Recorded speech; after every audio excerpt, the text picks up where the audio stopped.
first trip to Frazier Field in Lynn, Massachusetts, a nail-biter between the Mavericks and the Navigators. Find out who came out on top in this one. Maverick Spotlight starts right now.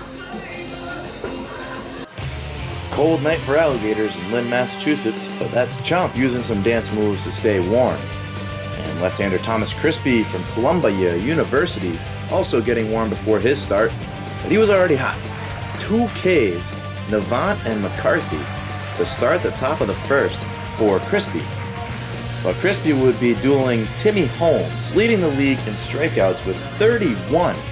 You'll quickly find out how he got there. Connor Biggio goes down swinging. Yes, the son of former MLB great Craig Riotto. And Devin Carter, no chance that one ends the inning. Holmes brought his jetpack and his bag of tricks. He did not stop. And that was the difference. Forrest Johnson and then Rob Cashel to end the second. Bottom of the fourth, more of the same. Alex Markakis, yes, the cousin of an outfielder Nick Markakis. Only one not enjoying that call. Holmes actually had a no-hitter going until this, it's just foul. Forrest Johnson cannot get it to stay down the line. Hogenkamp touches it foul, and what does he do after that? Well, he strikes out Johnson to get him to go down on the next pitch. The Navigators were determined. Cashel drives one up the middle. Holmes bails out and the suspense is over. No runs still, but the no-hitter is broken. It's 0-0 heading to the sixth. Now Crispy comes out of the game, Eric Dumas in, and with Tenuto standing on second, Chris Del Debbio gets one just enough over the shortstop's head to drive in Tenuto from second. It's 1-0 Mavericks. Tenuto's pumped up. This is a big game for both teams. Go to the bottom of the sixth, back to the hill. Number 20, but still dealing destruction on this Navigators lineup. Eddie Reese goes down looking. Holmes usually wears number 12, but he might want to think about sticking with the alternate jersey. 6 1/3 innings pitched, no earned runs, 9 Ks for the ace starter. That brings Brad Applin in, 7th. He's 2-0 at this point in relief, and he just picks right up where Holmes left off. Strikes out Biggio on the inside corner. With 2 outs, a tricky ground ball. Sorrento over to field it, and he flips it over the head of Applin. Cashel comes all the way around from second to score on the play.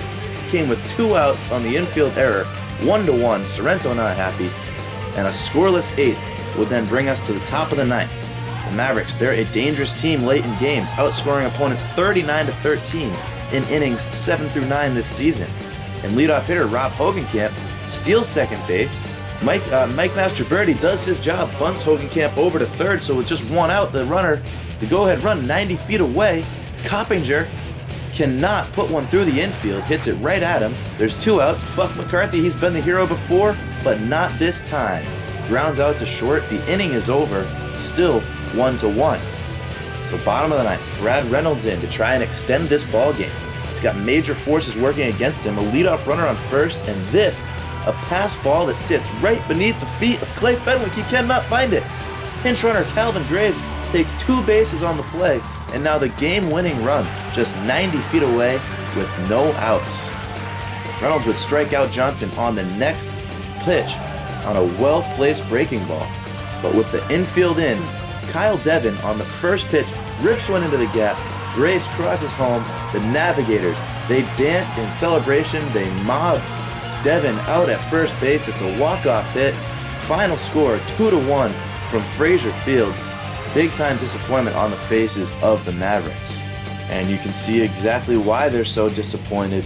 Despite out-hitting the Navigators 9-5, Seacoast unable to come up with it. 2 costly errors really put this game in a bad spot for the Mavericks in a hurry, late in games when they're usually so sound. Tim Holmes, unfortunately, does not come away with the win despite going, as we mentioned, 6.1 innings pitched with 9 Ks.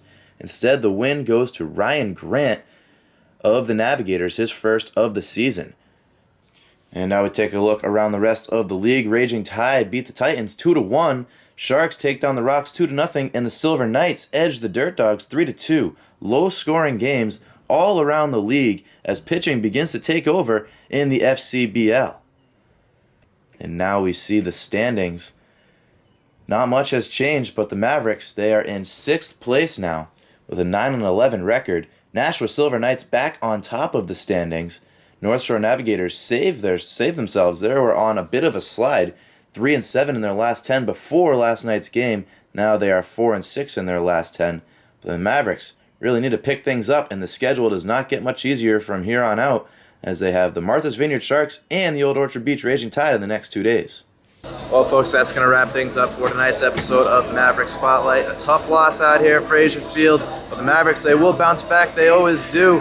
Check out our website all season long for video highlights. Follow us on Twitter, of course, the usual, at Seacoast Mavs. Craig Riotto signing off. One more episode. Have a great 4th of July from everyone here in the Mavericks organization, and we will see you on Friday from Martha's Vineyard with more video highlights on Maverick Spotlight.